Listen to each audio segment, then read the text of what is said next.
guys, welcome back to my channel. Today I'm going to be giving you a few trashy movie recommendations for your GarbAugust.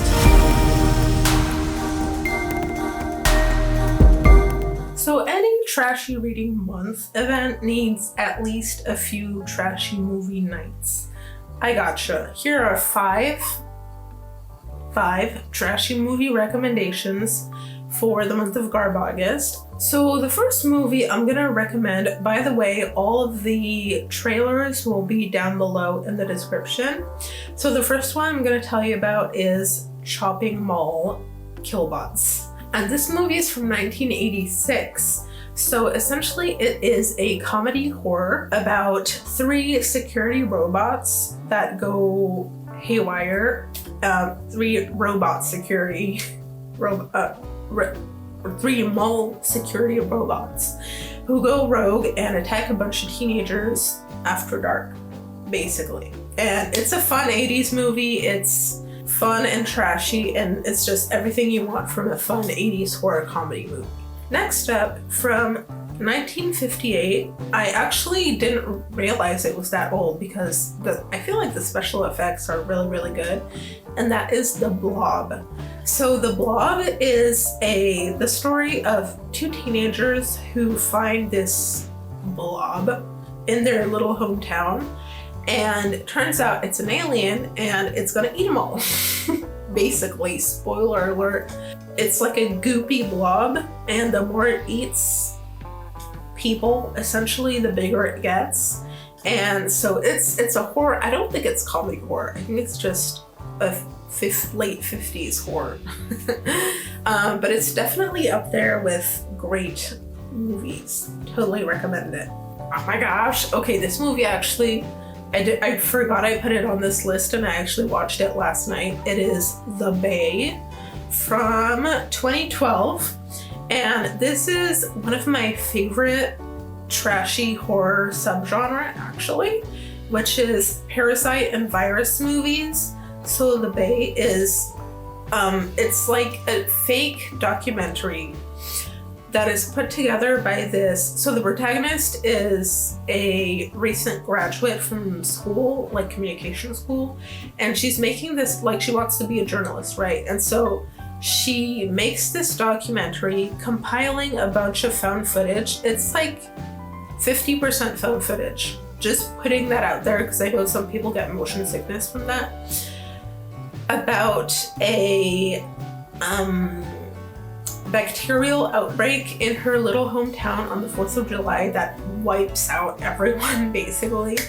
And so at the time she was like a total noob, and like with her cameraman filming it like noob style, and then the actual movie is her compiling everything after the facts, right?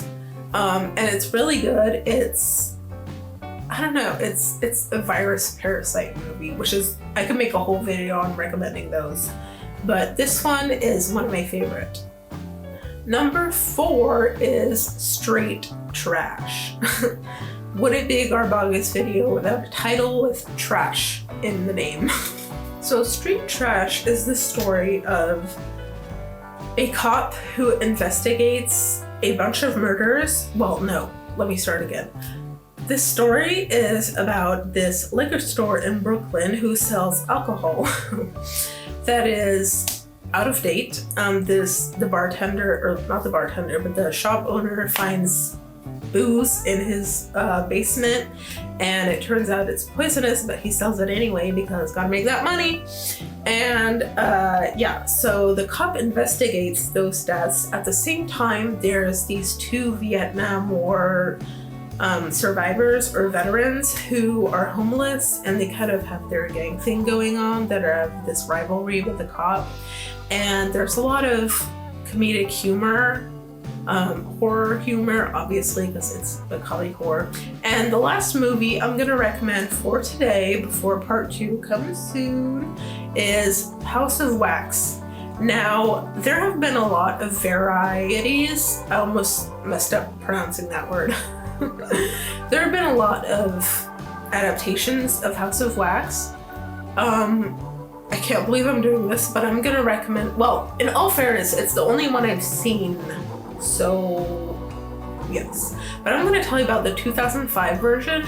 This is the movie of a group of friends who are like on a road trip situation, I think, or they're just goofing off. And they on accident end up in this small town where their car breaks down, typical horror movie premise, and they kind of go looking for help. And in doing so, they find this little town that's very bizarre, in which there's a house of wax. And it is essentially a wax museum, and the owner is really, really weird, and horror ensues. And to be honest, I was very surprised at how good it was. Paris Hilton is in this movie, and it's kind of good. Okay. Those were my recommendations. I'm very happy to say that I've found my brain cells, sort of. Let me know your thoughts down below. I want to throw in Cabin in the Woods just as an extra in the end, because I just thought about it and how much I haven't seen it in a while, and I want to see it now. I just have this urge to watch it now. Let me know your thoughts down below. Like the video if you did. Subscribe. See you guys next time. Bye!